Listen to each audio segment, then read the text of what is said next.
Hello and welcome along to another episode of this FM21 story, The Head Coach with me, Daniel. It's part 32 and those of you that saw the last episode will know exactly what we are back for. The title tells you everything. We finished off by accepting the Hibernian offer.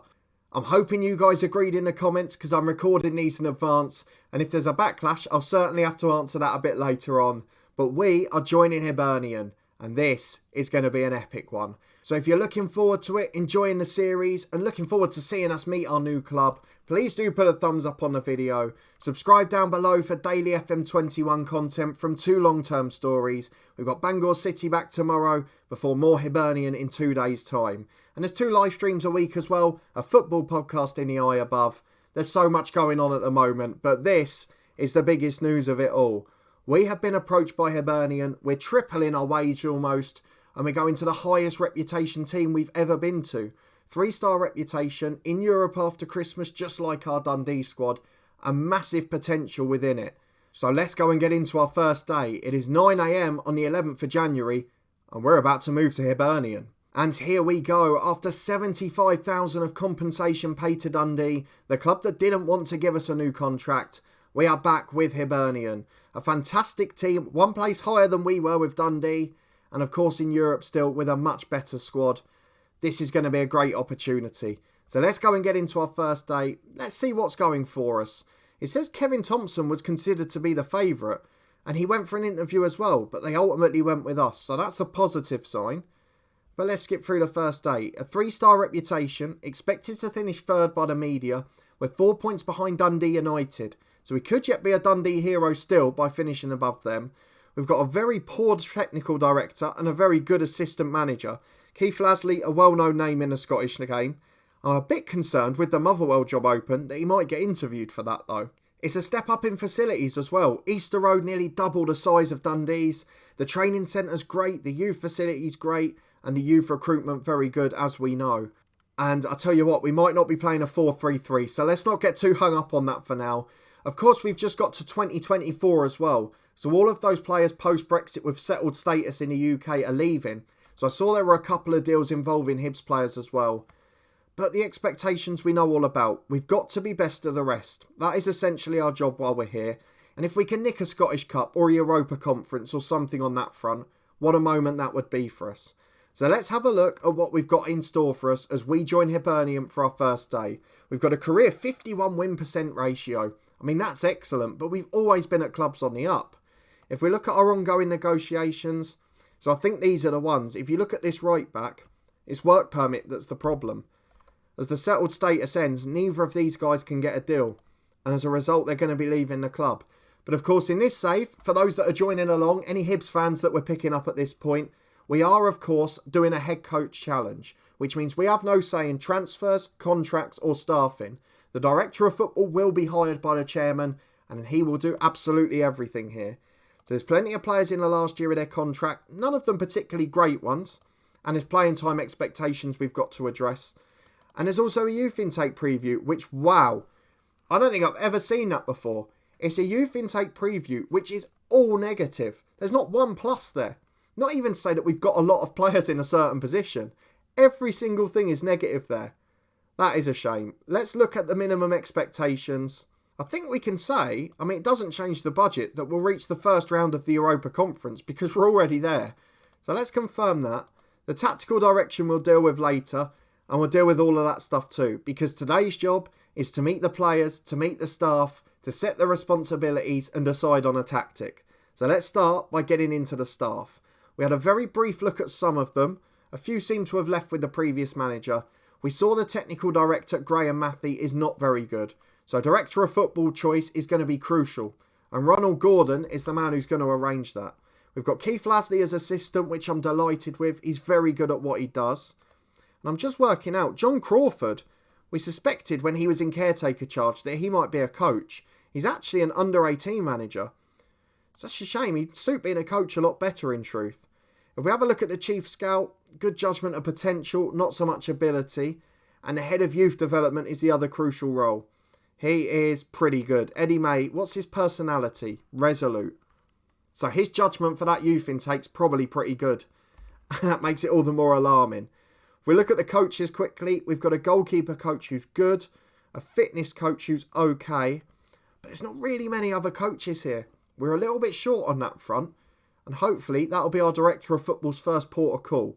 So let's go and set those responsibilities. We'll do all of the rest off camera, but just to give you an idea, at first, hiring the director of football is the owner's job. He'll do that, and then once he's got him in, the director of football will do everything else.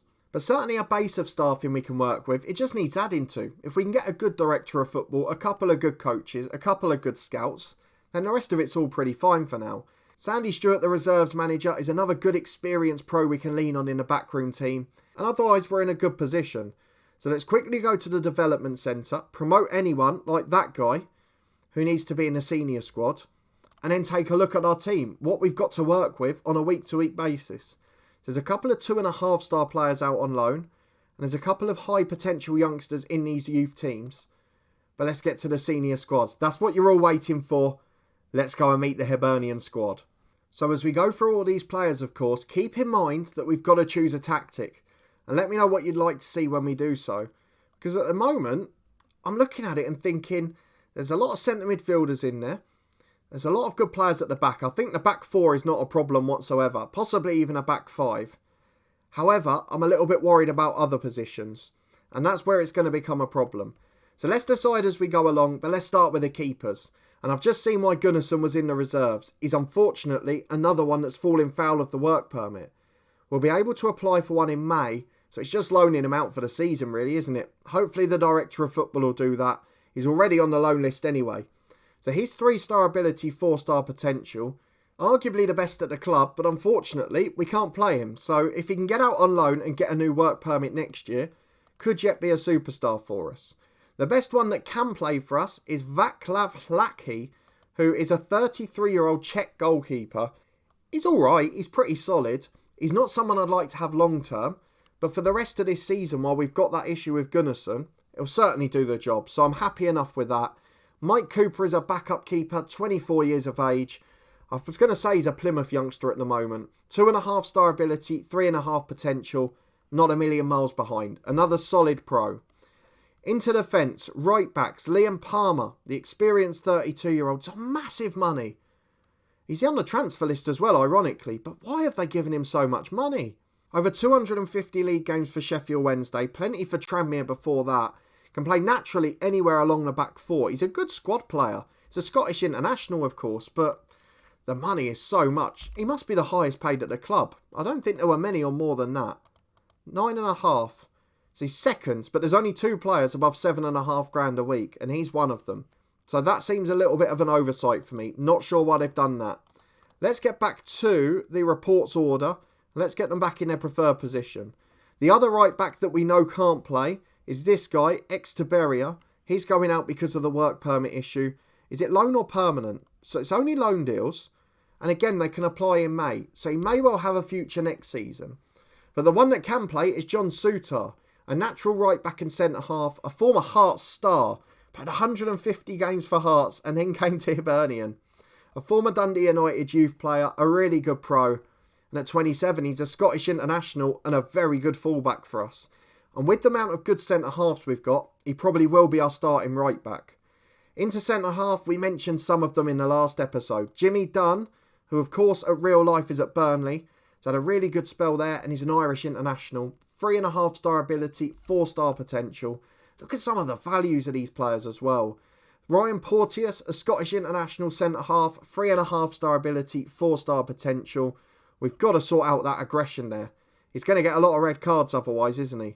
But nearly 150 games for us, a really good young player. And 18 in the tackles, 16 for marking. It's worth 7 million quid. It's such a step up this. 2 brilliant centre-halves. A good backup in Ryan Astley. He's got 3-star ability, 4-star potential. Still only 22 years of age as well. And then at left back, we've got 2 other good players. Josh Doig, who is wanted by Arsenal. A youth academy player from Hibs. He's played 79 times at the age of 21. Scottish under-21 international. A right-footed left-back, which is a little bit weird. But he's still fairly natural on that left-hand side. 17 in a tackle. 14 stamina. He's a quality pro. Worth 5 million as well. I just worry if our director of football will end up selling him. He's the only one wanted at the moment, and he's certainly the best of the lot. He's got the joint best star rating at the club, definitely the biggest potential. He might be one that goes pretty soon. Hopefully not, though. The only other one that's sort of rated as a defender is Hayden Coulson. He's a 2.5-star left wing back. Can play left back naturally as well.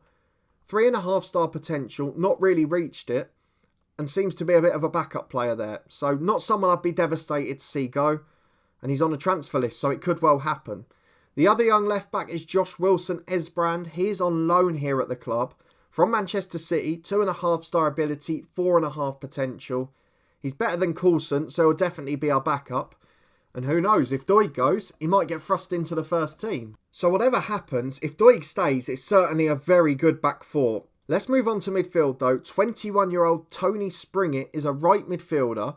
2.5 ability, 4-star potential. Likes to cut inside, more of an inverted winger off the right.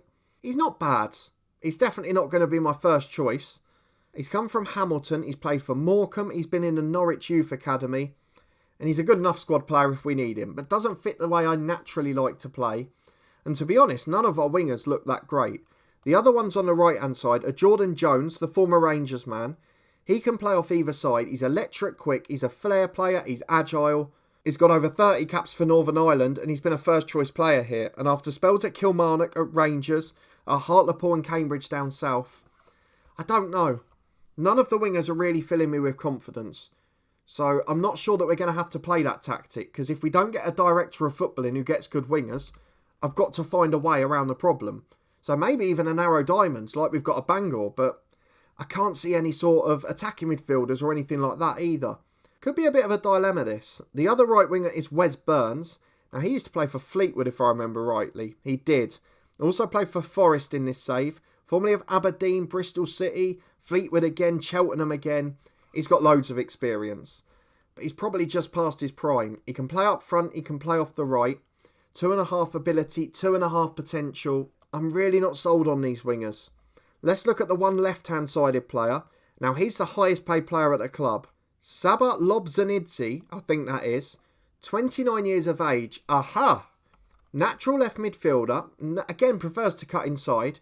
Can play on the right and is also a number 10. So if we are playing the narrow diamond, that might be our solution. 40 caps for Georgia. An excellent player. A flair player as well. Yeah, I like him. Good finisher. Good on the ball. Really comfortable moving through the lines. Good off the ball movement. Good pace. Might be a solution. And he's had a really good impact this season in all competitions. Certainly one that we'll look to in the future. Certainly one that can make an impact for us. So let's see if the rest of the centre midfielders make this possible. And I guess the key man in that is going to be the holding player, which is Kamel Maishi, I think that is. I presume the H is silent. You can correct me if I'm wrong. I'm not sure where he's at in real life. Apparently he's at Tishreen in Syria. He played for Bayer Leverkusen and now he's at Hibs. He's got 20 for determination. He's a driven personality. He's a natural playmaker. I like him. I mean, he's not been first choice here this season. I think he's a really good player. Can cover at centre-half, can cover centre-mid. He's an international player.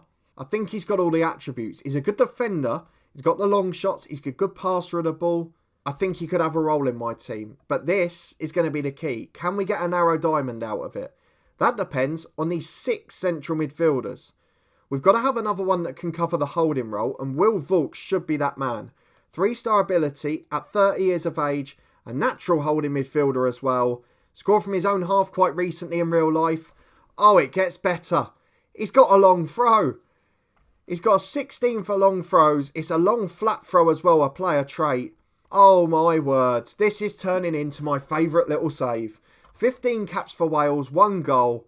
And if there was ever a doubt about leaving Dundee, it has gone now. What a fantastic moment. He might start above the other guy just for the long throw. A good leader as well, possibly a captain candidate. Excellent. I'm so blown away by this squad. It's so much better than the one we had. We know all about Stevie Mallant. We signed him at Dundee United in our live stream series, which you can see in the eye above. An under-21 international for Scotland. Again, excellent with the long shots. Brilliant set-piece taker. Fantastic on the ball. 4-star ability, 4-star potential. He's come through. He played at St Mirren as a youngster, but he's been here for absolutely years. And he's played nearly 170 league games. Another fantastic player. Kyle McGuinness is on the transfer list. 2.5 ability, 3 potential. Just moved from St Mirren in real life at the start of the save. I'm not sure about him. He's a good player. He's probably up there with sort of the Sean Burns and that we had in our Dundee squad. But he's not good enough for this club. So I'm not devastated if he goes, but he'll be a solid squad player if not. We already know that in Lee Farrell, we've got the best player at the club coming. But before that is Mateusz Bogus. He is a Polish 22-year-old who's already played 22 games for his country. He's got 3.5 star ability, 4 star potential, another natural number 10. Oh, this is too good. It's got to be a narrow diamond. It's got to be. Another different tactic for the head coach, but that's the beauty of this save. You come into a different club with different players, you adapt to the players they've got. You play in the tactic that suits them. And my words, this is a brilliant squad. At 22, he's going to improve as well. He's a brilliant player, physically excellent, mentally very strong as well. Loves to get forward and into the opposition box. Another player that suits my style to the ground. And then the best of the lot should be Lee Farrell, 18 years of age, 4 star ability, 5 star potential. A regular for the under-21s for Scotland, 25 league appearances after coming through the youth academy, and an average rating of over 7 this year. An excellent first touch, a brilliant player technically, a proper playmaker, a good personality, a flair player as well, great vision. I don't want to say this too soon, but I actually think this guy, looking at his attribute set and his potential, I feel like he could be properly world class. I'm interested to see if that works out because he looks like an absolute superstar. I'm so excited about this, you can probably tell. Let me know down in the comments if I'm getting too excited for nothing. As we come to another 18-year-old, another youth academy player, and this man's Mark Flynn. 2.5 ability, 4.5 potential. He looks a good young player, can cover in the holding role in centre mid, right back and left wing back. Thanks to his versatility, he'll probably get quite a lot of games off the bench. We'll work on his personality in the mentoring groups. But he's another one that's got big potential at this club, and he's another homegrown one. And that one of the big club culture items, develop players through the youth system. And Farrell and Flynn, what examples they are. And we finish off with the 2 strikers. Unfortunately, there's nothing else behind them, so it looks like Wes Burns would be first choice sub at the minute. I think Jordan Jones can just about play up there as well. But we know these strikers are good. Kevin Nisbet, we tried to sign in a live stream save because Hibs got relegated in that, and he's a brilliant player. Jason Cummins, we tried to sign at Dundee United on a free when he was getting released by Shrewsbury. He's a good SPL player. So they've both got 3 star ability. Cummins is 28 and hasn't got any further potential. But he's a good player. 14 finishing, 14 pace. He's got good natural fitness. A little bit of a live wire. Had a little brief loan spell at Luton in the past and had one excellent game which was crucial to our promotion campaign. Has played for the likes of Motherwell, Shrewsbury, Nottingham Forest, Luton, Peterborough, Rangers, Hibs. Big clubs. And obviously he's back here for his second stint and scoring goals galore. Someone we certainly look forward to working with. And alongside him is Kevin Nisbet. Unfortunately, Touré's gone. He's not got the work permit, which is the issue. But Kevin Nisbet, again, 3 star ability, 3.5 potential, 3 goals in 7 caps for Scotland, and a brilliant player. Probably slightly worse version of Lawrence Shankland with a very similar attribute set. One worse on the finishing, very similarly good in the air, not quite as strong physically, but good mentally. So it's a very similar profile of player, but he's worth 10 million quid. He's an excellent player. He's not been starting much this season, but we will be changing that. And I've got a sneaky suspicion that if we can get the narrow diamond working, this side could be the one that breaks the old firm. And that should certainly fire us into a different stratosphere in this managerial career. Don't forget here, we are midway through the 4th season. Normally at this stage, we're still in non-league, just reached the EFL in England. We were still at Slough Town in FM19 after 2 sackings. In FM20, we just moved into the Football League. And look at this, it's just a different level. I'm so excited for it. And Scotland has given me so many opportunities this year. And this is another massive one. I know you might not have agreed with my decision to leave Dundee, and I can understand it. We got very attached to them. As much as the board didn't want to keep us, we were enjoying our time there. We had some of the most memorable moments we'll ever have in the head coach. That Scottish Cup final goal will probably not be topped on this channel. It's going to take some moment to do it. But look at this squad. You have to say it's the right decision. We've tripled our money off the pitch. It's financial security for life, if we're talking realism. And we've got a squad that can really compete. So we have got some big work to do. Our chairman's going to bring in a director of football, we hope. And our off-the-field staff at the moment are going to be the ones securing transfers, securing loans, securing staff, and securing contracts for these boys. Thankfully, it looked like most of them were on pretty long-term deals. So this year, only a couple running out, which we don't really worry about. And then some backups and squad players next year. But there's not a huge amount. And the best young players, the players who are homegrown in the academy, they've all got big, long deals at this club. So everything looks very, very positive. The financial state was the only thing we were worried about because they said we'd have limited resources. And they've just gone into the red financially. I guess the squad's naturally going to get smaller because of the work permit issue. And also, we've got European football coming up. We're playing the Swiss side Young Boys, so if we can get past them, I know they're a very good side with a good reputation and some excellent players themselves. If we could get past them, that would be big money. Actually, should we see what the prize money is for that? It must be getting towards £500,000. The first knockout round, appearance money 137. Now, if I remember rightly from the group stages, you get about 300 grand for a win. So it could be £500,000.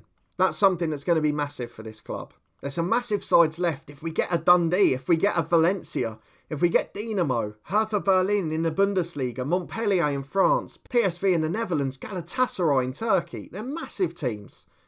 It's a massive competition and a brilliant opportunity. We've got an interesting start to our spell here. Our first game should be fairly easy, away to Albion Rovers of League 2, a side we used to beat with Brechin occasionally. We've then got St Johnstone before Celtic and our former club Dundee just before the transfer deadline. So we're going to come back for those two games and a quick transfer roundup. Hopefully our director of football maybe can just bring in one or two. And there might be a few outs as well. You never know. There's some players that were already on the transfer list. So we'll wait and see what happens with them. But if you are looking forward to our stint at Hibernian and you have enjoyed the introduction to our new squad, please do put a thumbs up on the video. As you can see from the league table, we're just 4 points off third. We're expected to finish third by the media. And we've got big cup games to come as well. So if you're looking forward to all of that and you want to stay up to date, please do subscribe down below and turn that notification bell on. You'll get alerts as new content releases every day at 3:30, rotating between this series and our Bangor City Builder Nation. And we've got 2 live streams a week also from Scotland, as you guys voted for Dundee United and we've moved into our second season with them now. So please do catch up with the playlists in the eye above. There's a link to the podcast channel I'm part of too. But a massive thank you for watching, a massive thank you for supporting. And our 4th club of the series promises to be the biggest one yet. We have joined Hibernian and our first game's on camera and a transfer deadline day is coming up next. I'll see you there.